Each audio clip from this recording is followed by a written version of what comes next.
Good evening, everyone. It is 5:30, so we'll go ahead and call this workshop to order. It's a City Council work session for April 17th, 2023. Note for the record that all members of council are present and accounted for, except for Mayor Pro Tem Merkel. And first item up on the work session items is the fiscal year 2024 City Council Priorities and Annual Action Plan. Turn the floor over to Mr. Lagerbloom, City Administrator. Thank you, Mr. Mayor. Hey, members of the council, good evening.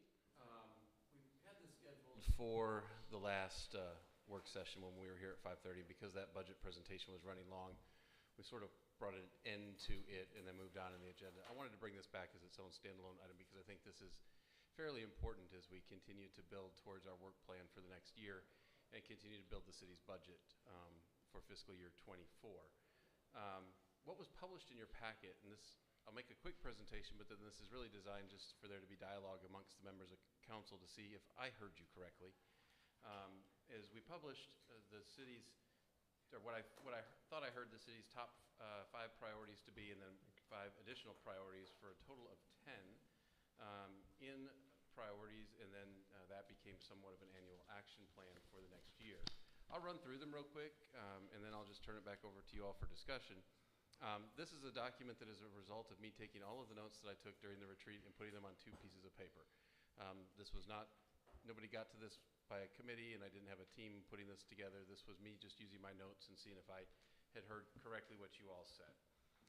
But the takeaways that I took from the retreat and something that will be used as a basis by which we build from this next year is that the top priorities of the city, and I'll just read across the top here, is downtown Alpharetta, being a safe and welcoming community, the Alpha Loop and the Greenway, strategic growth and redevelopment, and communications that connect. I won't necessarily go through and read all the fine print under each of those. It's been published and you all have it. Just some ideas and some thoughts of different actions or things that we can do to advance each of those top priorities. And again, they'll be interwoven into the budget narrative that comes forward for fiscal year 24. In addition, I heard you all, I think, that there were some other priorities, maybe not exactly the top priorities, but certainly priority enough that they needed to be tracked and reported on for the city. And recreation, parks, and culture is one of those. Infrastructure and our facilities maintenance, transportation and traffic, that we want to be and are and want to continue to be a people-focused workforce, and that we not lose sight of economic development and what that means for the city of Alpharetta. Typically how I've used these in the past is to take what the elected body has come up with as their top priorities and make sure that as recommendations come forward in the next fiscal year budget that I can tie each one of the things that is being requested or recommended back to one of the priorities, so that if it doesn't meet one of the top priorities of the city, it certainly then is outpaced by other things in making those decisions. And then what I plan to do is after we get that budget adopted, you'll see quarterly updates on each of these 10 priorities during the course of the calendar year, that is the fiscal year, so July to June, that you'll see quarterly updates on each of these priorities so that you can track along the year what we're doing and what we're doing well, and where maybe we're missing the mark and where we need to catch up, so that by the time we get to the end of the fiscal year, you all don't look back at me and say, well, we had these top 10 priorities and we didn't seem to meet any of them, because that certainly wouldn't be our goal. Our goal would be to perform in all these places. And having said that, sort of a short presentation, but really that is the presentation. Now I'd like to just hear from you all as you've been preparing for this agenda and reading through this, if there's anything you saw that, number 1, isn't captured correctly, or 2, you think should be absolutely added that I have left off. This is just to get your feedback, and then I'll bring back a final document after the discussion. Any questions or responses?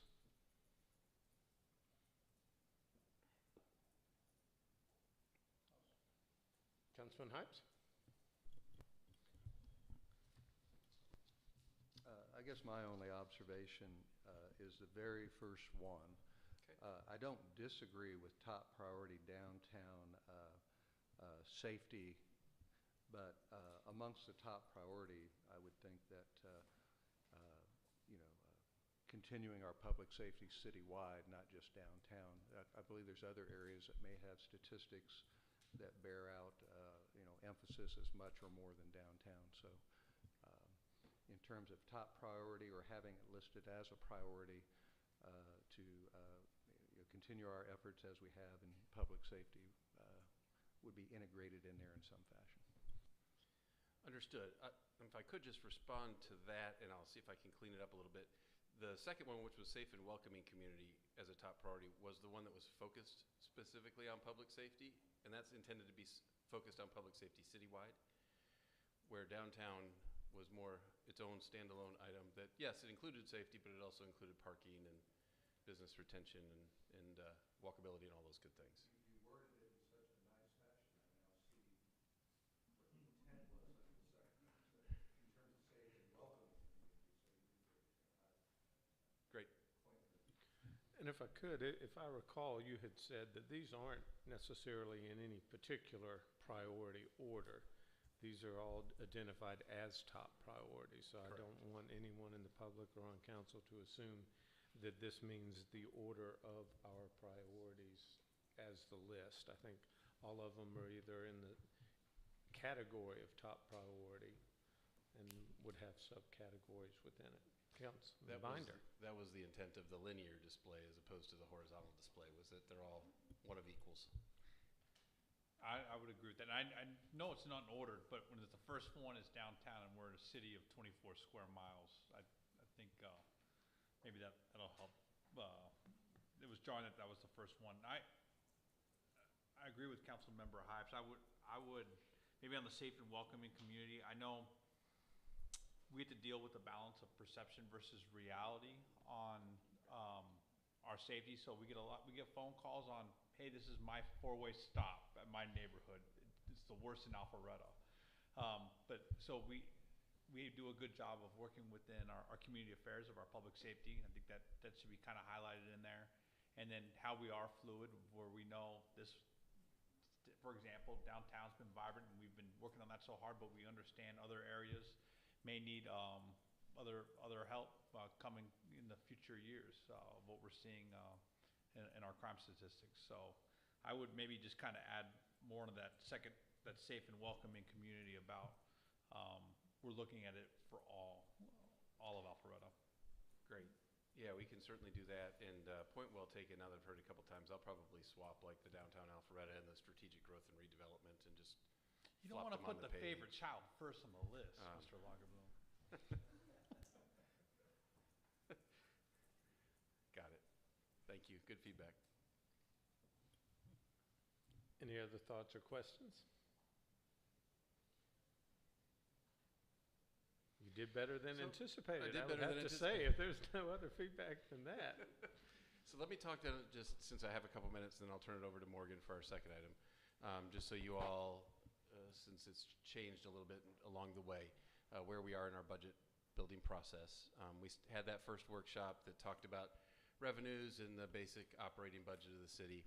I wanted this to not get lost in the translation, so we'll have this discussion tonight that just dealt with the priorities. We'll make these couple of tweaks. I anticipate then that between now and the official public hearings for the budget, you will have 2 city council workshops. I'm going to ask a couple questions about those in a second. One that deals with the new initiative requests that have come in, and one that deals with the capital requests that have come in.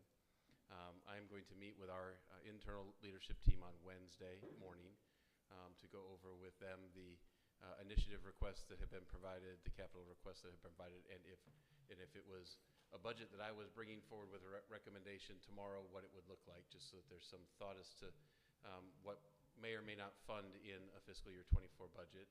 And then I'd like to send those things out to you all. I'd like to send, once I get done with that meeting, send you a copy of the initiative request and the capital request, let you digest those. Then I'm going to look to you to tell me a couple of things.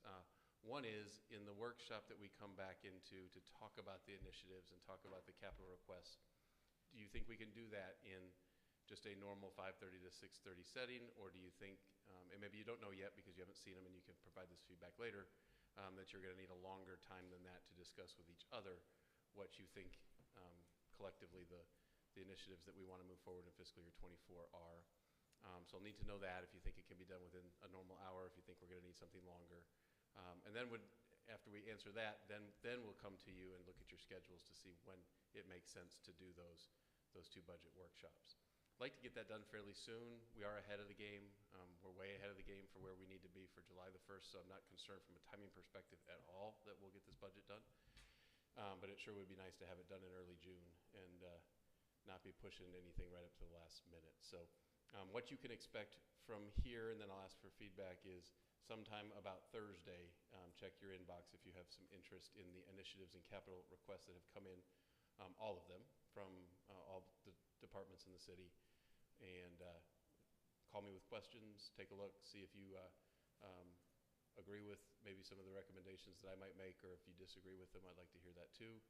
And then you all will certainly have the opportunity to collectively as the council talk about them with each other, and we will do our darndest to come up with the budget that makes sense, that makes the most of you happy from a policy perspective and keeps us functioning from an operations perspective. So having said that, that'll be Thursday. And just your off the cuff, if you have any feedback on how much discussion you think there might be with the initiatives meeting and a capital meeting, if you think that happens in a normal hour, if you think we need something with a little bit more length to it. So my question would be, Mr. Lauterbloom, how many items would there potentially be on this list divided by 60 minutes, and how much time does that leave to discuss those items? That's a good question, and I don't have the exact number for you. I can tell you that in my review of them with our team, I could have done the initiatives in an hour and the capital in an hour just amongst our team. There's probably 10 pages of request of initiatives, maybe 12. The reality is that at the end of making all of these decisions, there's only so many ways to break apart the city's budget, and there's not a terrible amount of decisions to make, but they're very important decisions. We want to make sure that we make the right ones. I think the challenge is that if you're discussing it with your director, it's easier than you discussing it with 7 people who may have a difference of opinion. I would agree. It's a page times 7 people. We all get to talk for 12 seconds. Right, and just so you'll be aware that we've never done it this way. This is a new way, trying to be much more integrated with the directors and council and the public. And so we're trying to get a different precedent set. I will say that typically I wouldn't expect us to go through them one by one. My hope would be that once they're shared with council members would look at those, and I would think that out of that list there would probably only be a handful that council members would want to ask questions and discuss. And then, because there's only so much money, and so everything that, once they've given a recommended budget and recommended items, if something goes on, something has to come off. And so I would think that it probably would fit in an hour, but that's up to council. Councilman Hypes. Will this be a discussion about both the recommended and non-recommended initiatives? It'll be a discussion about all of them, yeah. Okay. I'm looking for your feedback. What I have found to be a disaster in certain circumstances is the budget being negotiated at the dais itself. And that's why I'd like to come with something that is at least something that you can react to. And so, yes, it's nothing set in stone, but it would be a discussion about all. And certainly a discussion about my decision-making if I made some decisions that weren't necessarily in line with what you all wanted to do.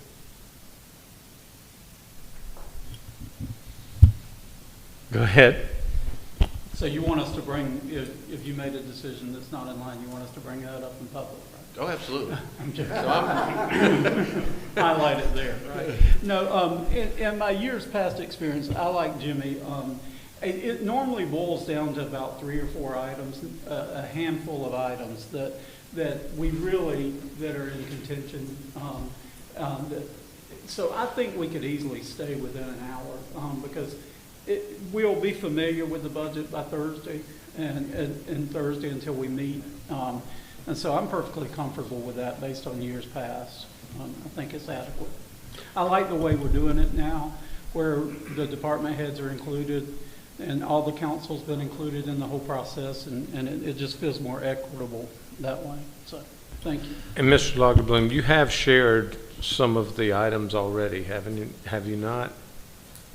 I haven't shared the list of the initiatives, no, or the capital list. I've shared the operating budget. That's what came out during the first workshop. Okay, I couldn't recall if we had any of the recommended items on there or not. No, I haven't sent anything out that would have recommended versus not recommended. It's prepared to go out. I just wanted the opportunity to discuss it with our leadership team first so that they weren't shocked as the first time they saw it, that it was coming from a place that, what I committed to them early on in the budget process is that I would bring them along the entire length of the way, and I just want to make good on that. And so I'm just trying to get a better sense, because the earlier you can share those items, I would think council would be able to address those items one-on-one with you perhaps. Sure. Just to have a discussion about your thoughts and, you know, the process that got to that. And that would save some time as well, because all of us are going to be engaged, and if you have questions in advance, it just helps make it more smoothly. I'll see if I can do some tinkering with the schedules that I maybe meet with our team tomorrow, and I could have it out to you as quick as tomorrow afternoon.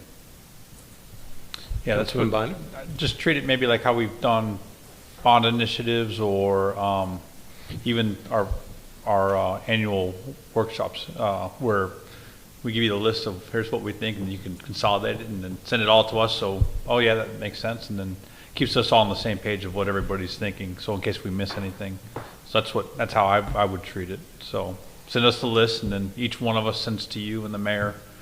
Here's the ones that like just need more questions on or want to flag, and then it'll probably be filtered down pretty good, so it's not going through every single one of them. Great. If I could, it did give me an opportunity to circle back on the strategic plan. One thing maybe it's in there, but would love to see, and I've talked about it quite a bit, is the that capital improvement plan, but having that 5-year plan worked out and of what we're going to have for capital initiatives. I know you're working on it for the annual budget. We haven't seen the format that you're going to use, but I would love to see that as a strategy so it can be circled back, you know, a year or so from now. Yeah, my intention is at the very minimum this year to provide you with a 3-year capital plan that is in a structure that is attainable and fundable and doable. If we can get to 5 years, I'd love to get there too. I don't think we get anything beyond 5, but yes, absolutely. And we're doing that. I can add that to this list of priorities, but you're going to have that this year. If it's kind of cataloged in within the budget, and that's how it's going to be, that makes sense to me. But if not, then you know, having it within one of these the action plan. So. Yep, agreed. Any other questions or thoughts on the budget process? Great. So if I can get that meeting scheduled tomorrow, we'll have these out. We'll have the next things out to you as quick as tomorrow afternoon. If not, I'll communicate with you one way or the other if I don't get it scheduled. But I usually have pretty good luck scheduling a meeting, especially if I want to talk about future budgets. Usually people show up. So having said that, I'm getting a lot of smiles and nods in the audience, and these will be the people that will be in the meeting. So there's a high likelihood that we'll do that tomorrow. So that's it for this item tonight. Mayor, thank you. Thank you, sir.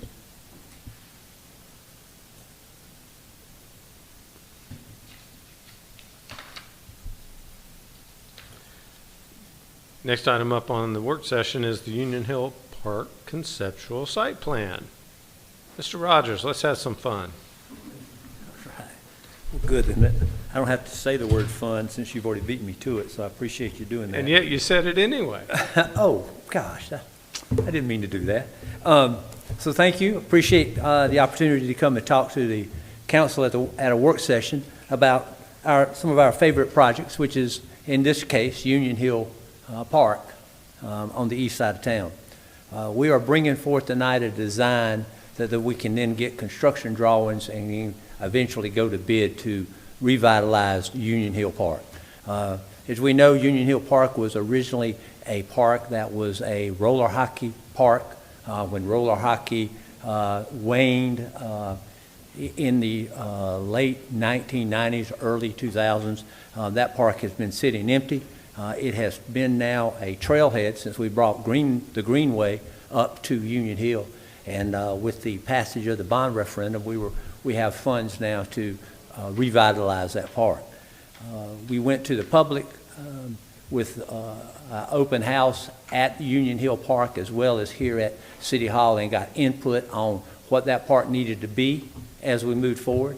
And we have also, we did a preliminary design, and then we went back out to the public through social media and got responses to that. And then I bring with tonight the plan that we are asking for approval at a future council meeting. Tonight it's just for discussion, but we're bringing this plan forward to the council for y'all's review. And I think everybody is looking at what I'm looking at, Union Hill Park concept that has 1 through 14 as the key on the left. And I'll walk you through the park as quickly as I can. And then I'll obviously have questions, anybody has questions. The pavilion, number 1, that's that large covered pavilion, is remaining there. We are going to be renovating that as part of the bond project, fixing the roof, replacing all of the insulation that's fallen out of the roof, updating the electrical, painting it, and redoing the floor is part of that. It's going to be part of the project. Then number 2, you'll see the parking lot. We are reimagining the parking lot. We're expanding the parking lot, picking up a total of 10 parking spaces there, but we're also making the flow of the parking lot much better by making it linear rather than vertical lines. Number 3 is paving organization for cyclists. What we're going to be doing is allowing cyclists to park in the parking lot, and then they'll be able to go on number 3 and number 4 and get right to the greenway without coming through the park, without having to interact with any pedestrians in the park, any kids in the park, or cars on the road. Number 5 is it says park entry is actually a plaza entry into the organized part of the park. That'll have a feature there. The 6 is the shade structures for a little gathering area there where 6 is. 7 is the restrooms. They are staying. They were already there, but they are being completely renovated. 8 includes the playground equipment, play equipment for swings, and 10 is play space with the slides. And then we have some sites for future art installation. And then the number 11 is the detention area where we're going to take the reclaimed concrete and we're going to make that an area where we're going to be able to handle stormwater. Then the skate park, which is right now about where 9 is getting moved out closer to the street, where number 12 is, and then the expanded trail corner there. You see number 13, that's just enhancing that entrance. And then you'll see the materials storage shed, which is number 14, is getting relocated on the far end of the park. It's actually being pushed back a little bit and going to have some vegetation around that. But that's where Public Works keeps the equipment so that if we have another ice storm, another snowstorm, that's how they can keep the east side of the city moving. So that's a quick rundown of the park. There's a couple other, you do have a couple of other drawings in your in your package. I'll move over to the next one that says Union Hill Park, Forsyth Connection. That just to make sure everybody knows that the connection from the Greenway is going to go up Union Hill Park and then along McGinnis Ferry as that project is widening. And so the existing Greenway along Union Hill is already there, and we will tie into that based on this plan when McGinnis Ferry is widened.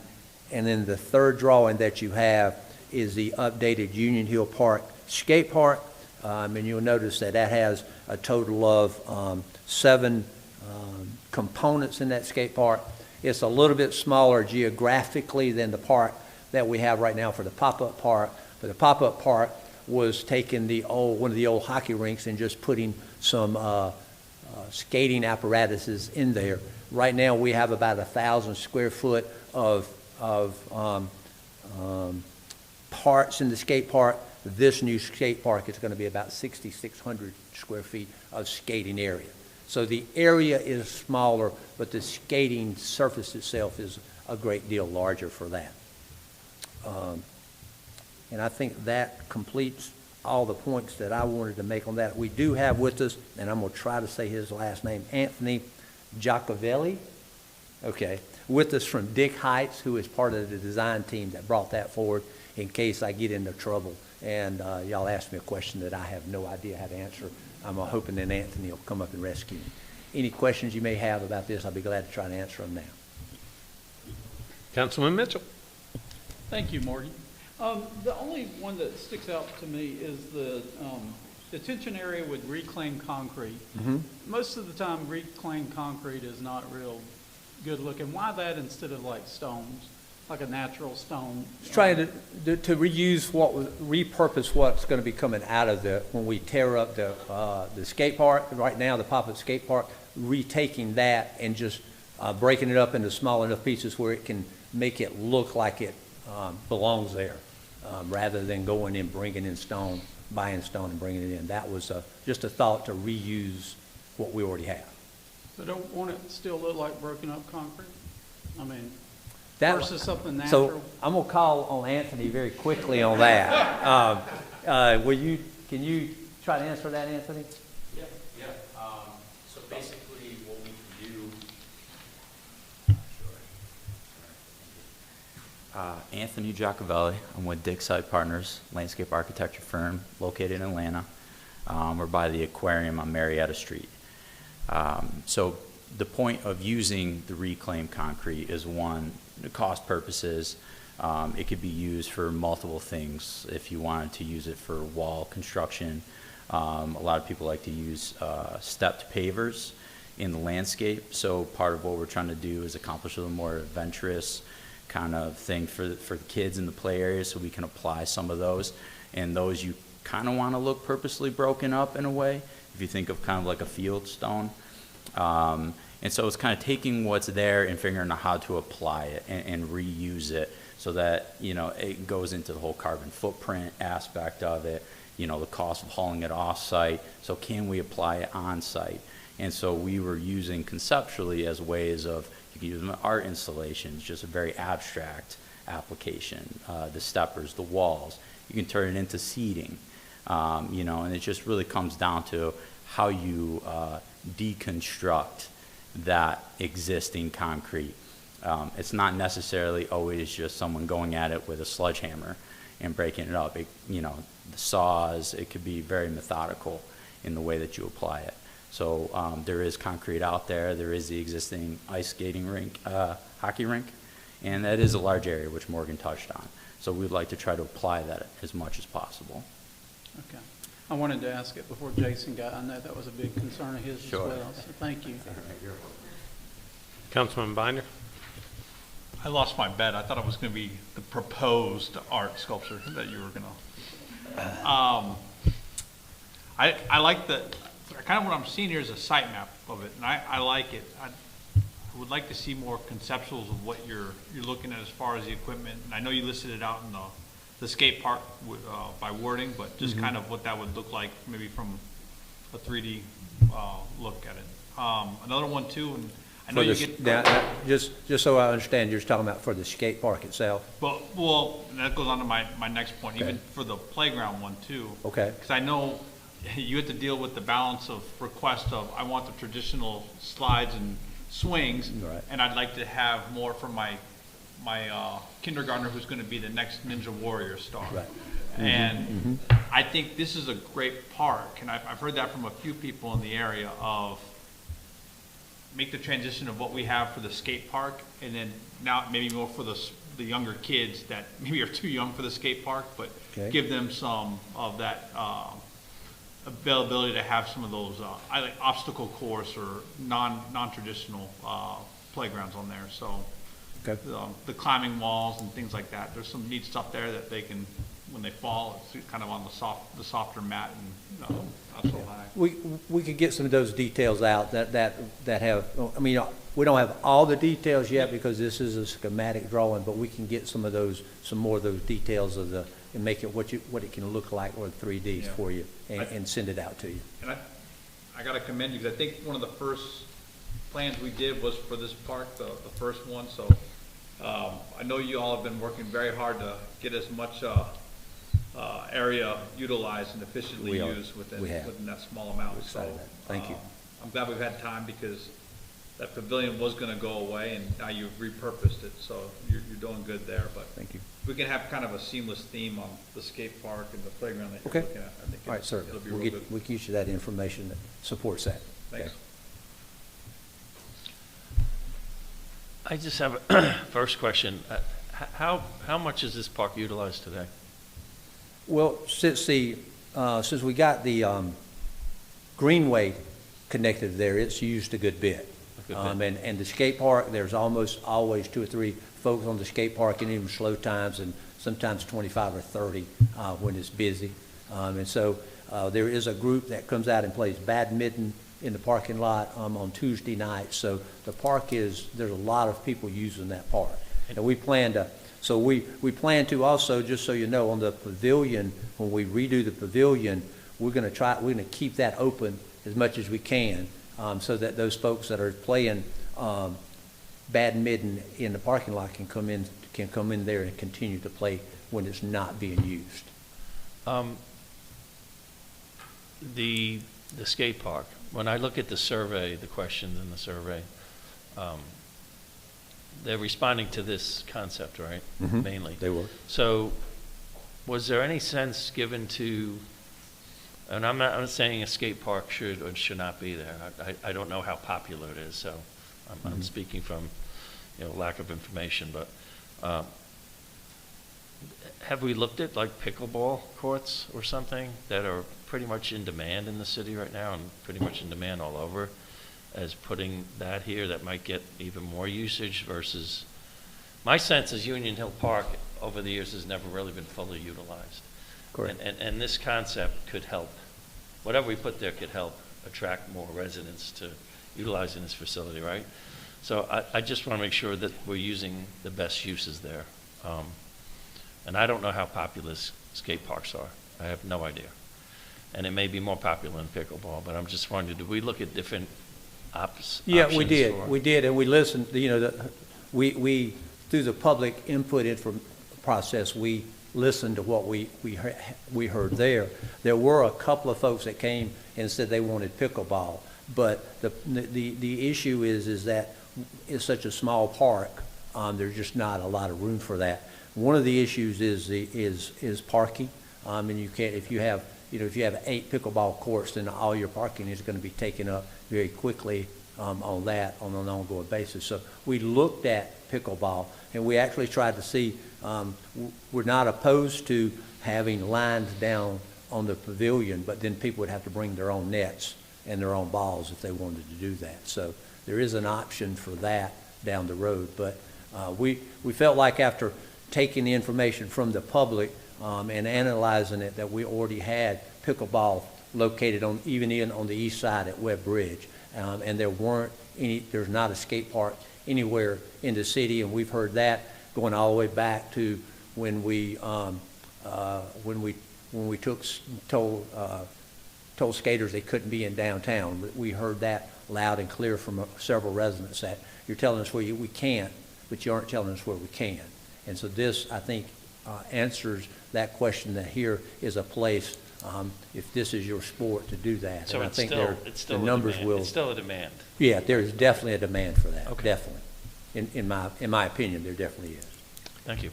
If I could just follow up on that, I was there at that public information meeting, and the residents who requested the pickleball courts lived across the street in Forsyth County.